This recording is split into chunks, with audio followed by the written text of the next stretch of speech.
Hey, you all. It is, what is it, Monday afternoon, about 1:30. We're going to kind of jump on taking the time to pay attention to yourself instead of going after quick fixes. So, this one is really about how to avoid not paying attention to your own body, basically. So I put up a an article from Len Rossi 30 minutes or 45 minutes ago about savoring the time that you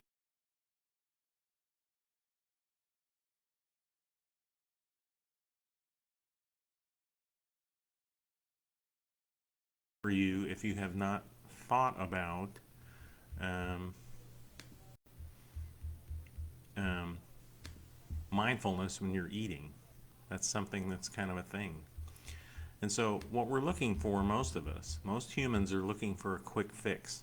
And if you've been alive long enough, like me, 60 years, you figure out that over time, quick fixes rarely lead to permanent fixes or long term fixes. And that's true for your health as well. So, we all crave those. So, you want to get rid of a cold, you want to lose weight, you want to treat a chronic disease. We're always looking for a quick fix to address the problem immediately, and we don't want to put too much time or effort into it. Well, the time and effort needed is not really horrifying. You just need to think about the fact that there's some time and effort involved. There is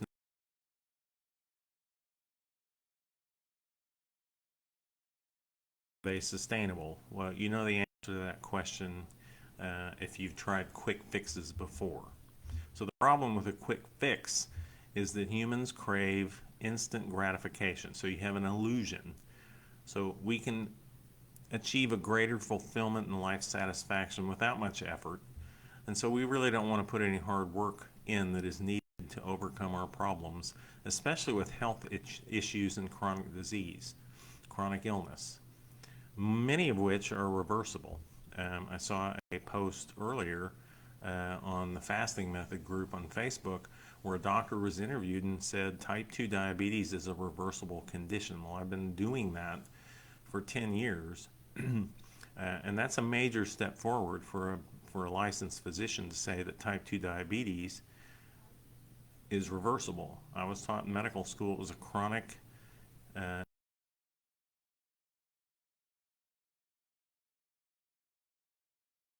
and I was actually taught that if you live long enough, you will get type 2 diabetes. So historically, the world was much slower paced than it is now. So in this day and age, you don't really have to wait for anything.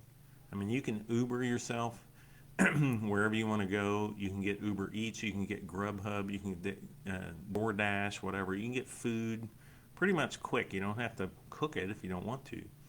And so learning the art of patience becomes a necessity in this fast-paced world. So great things take time. So to master something, they say you have to put in 10,000 hours to master whatever it is that you want to master, whatever skill, whatever intellect you want, whatever, ever, whatever. So 10,000 hours, that's a lot of time. Okay, so you can blame the fast paced, quick fix tendency on technology that has lured us into a lifestyle that provides us with instant gratification. So I can, my nephew was with me at the lake 2 weeks ago. He pulled his phone out and he says basically the entire world's knowledge is in this phone. You can look at anything. Okay, so I do crossword puzzles every morning. There's words that I don't know, and there's things that I don't know, and I can pick my phone up, Google it, and pretty much learn myself about something I didn't know about 2 minutes ago. And it takes me 30 seconds, maybe a minute. Maybe not to read the whole thing, I don't become an expert, but I, I learn things about things I don't know anything about every morning. I do that every morning when I get up. So crossword puzzles, kind of interesting. They take some time to do, but it's a brain exercise as I head into my seventh decade to keep my brain working And then I learn something every day from a crossword puzzle, usually the Wall Street Journal one. So we've come to expect faster results. I can Google something on a crossword puzzle and have some information on it in 5 seconds and have like millions of things I can click on to learn more and more and more. So we've come to expect faster results for every problem that we face, not realizing that the expectation of instant gratification frequently leads to frustration and disappointment. And that's especially true for that's especially true for health-related issues. So we live in a world that's obsessed with keeping up, putting us all under continued stress, one of the main markers of chronic illness and disease, and then constant high-pressure situations, very little downtime. And that's what Lynn Rossi's article is about. Savor Every Bite is her new book. But she's talking about slowing down to pay attention to your senses. She teaches mindfulness. She teaches yoga. Okay? So if you're looking at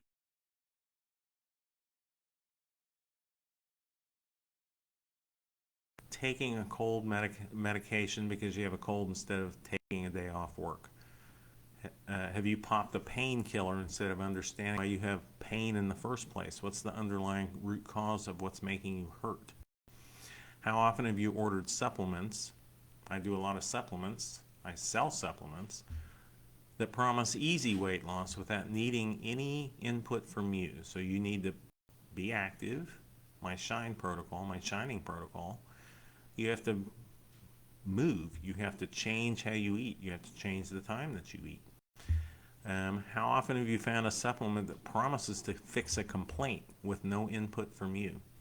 How often have you tried a skin care product because it says it'll make you look younger and it'll get rid of your wrinkles? Okay, how often have you grabbed an over-the-counter drug in the hopes that your problem is gone the next day? How often have you ordered supplements or devices because they'll cure cancer? Why don't you look underneath what's feeding your cancer? How often have you fallen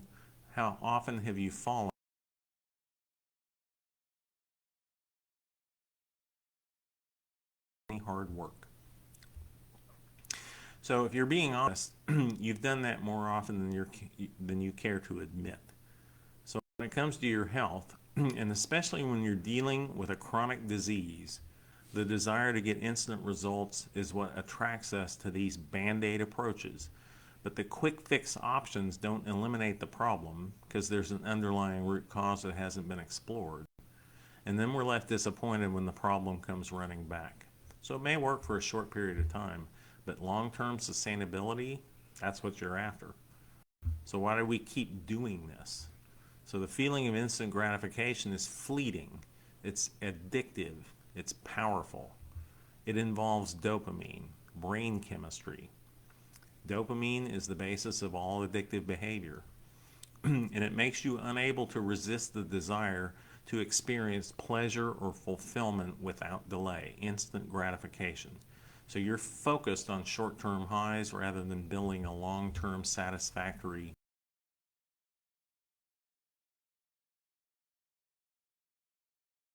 with your health. So when you're dealing with chronic disease, addressing health concerns involves changing your thinking, changing your beliefs, changing your habits, and then have them cement themselves to you over the years. Habits take about 6 weeks to form, so all you got to do is change your habits. It takes 6 weeks. So we live in a culture that chases the beauty of life, it chases light, it chases magic, and all the while we're turning away from darkness and pain, hardship, and heartbreaking parts of life, but that's part of life. So isn't that good if you just focus on the positive and focus on the light and focus on beauty? Isn't that what life's all about? Why would you want to face darkness and face pain? Why do you want to feel pain? So the American culture is built up and guided by the pursuit of happiness. So you have to wear a happy face, you have to be smiling every day,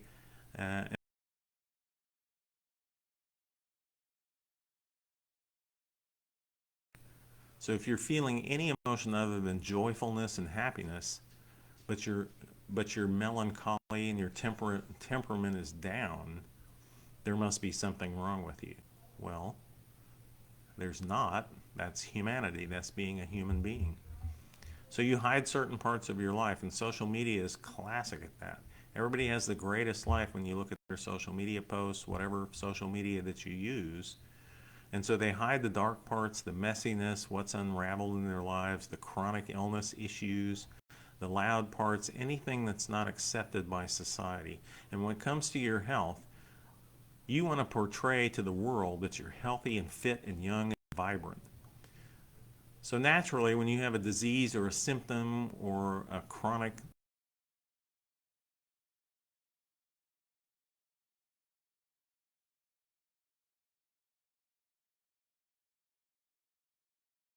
no darkness, no problems, that doesn't work. Okay? So instead of orienting yourselves toward happiness, you should be heading toward meaning and fulfillment and wholeness. So you do have to face those dark areas. Thomas More wrote a book that was amazing to me, very eye-opening, called The Dark Night of the Soul. It's worth your time. Thomas More, Dark Night of the Soul. So being human means change, evolving, learning, and growing. And when you accept the fact that anxiety, depression, loneliness, powerlessness, grief, joy, and exhilaration are all part of the design of life, you're allowing yourself to step out into the rain and maybe even dance a little bit. So to be human is to know that we are imperfect, but we're also whole. We will be hurt. We will hurt others. We will disappoint. We will feel disappointed. We will fall. We will get back up again. You just have to keep going. It's the magic of life. So why would you resist growth and healing when they can only lead to positive change in the long run? So it's the change that's terrifying for most people. It's horrifying to change things. So we have a part of us that longs to remain in the realm of familiarity, safety, and predictability, and it's this part that resists our attempts to grow as humans. So there's other reasons we resist growth. That means you're taking responsibility for yourselves in all ways. You have to take responsibility for yourself. Who cares what other people think? A wise woman, when I was 55 in Florida, just sitting around after a medical conference, said, you need to quit worrying about what other people think of you and just be yourself. And I said, well, at what age did you figure that out? And she said, about 58.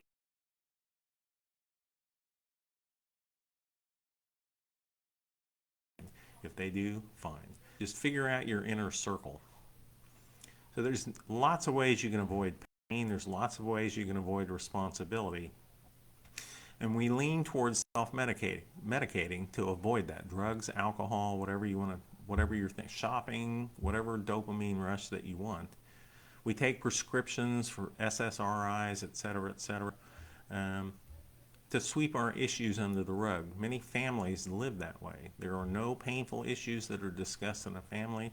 They're swept under a rug, and the people that are dealing with them don't. Or if they do, it takes them a long time to figure out how to deal with those issues because they can't talk to their own family members.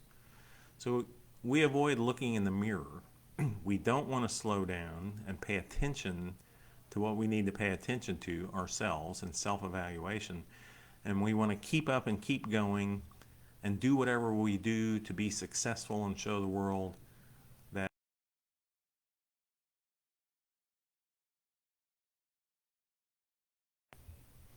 so there's no one solution that's for everybody. Everybody, each and every human has a different story, a struggle, magical moments, all the individuality and uniqueness that make you you. And that is the point of a health coach. So we delve into those stories and present that to you and to me and to any health coach and help you develop strategies to actually look at what you need to look at, which is yourself. So if you're suffering from a chronic disease or a condition, instead of running from discomfort, a health coach will help you lean into it and feel it. And you leave the quick fix on the shelf. You look at the underlying root causes of change that needs to happen, and with a health coach, we help you delve into that change. So it's an opportunity to learn about yourself, your disease, your illness, your health, and that means implementing change to remove the underlying causes of disease. It's not an easy step. It takes a lot of time, but it's way worth it. So taking responsibility for your health and taking charge of your life is probably the most challenging, painful, rewarding, and beautiful experience that you'll go through. And that's the point of a health coach. So that's a quickie little class today that kind of goes along with what Lynn Rossi wrote about, I think, a day or two ago. So her website is Lynn Rossi, LYNNROSSY.com. She's got a great article on slowing down and paying attention to yourself. I've been busy. I almost needed to go back to school and teach so I can get some stuff done. Because even though I'm not teaching this summer, things build up, and I've got friends that are having health problems. I've got health coaching clients I need to deal with. But I will try to be more on the ball as far as getting our classes done Monday, Wednesday, Friday at 9:30, and at other times Tuesday and Thursday, maybe Saturday, throwing some things at you. This is a quick little 20-minute class. Hope you enjoyed it, and I'll talk to you soon. See you later. Bye.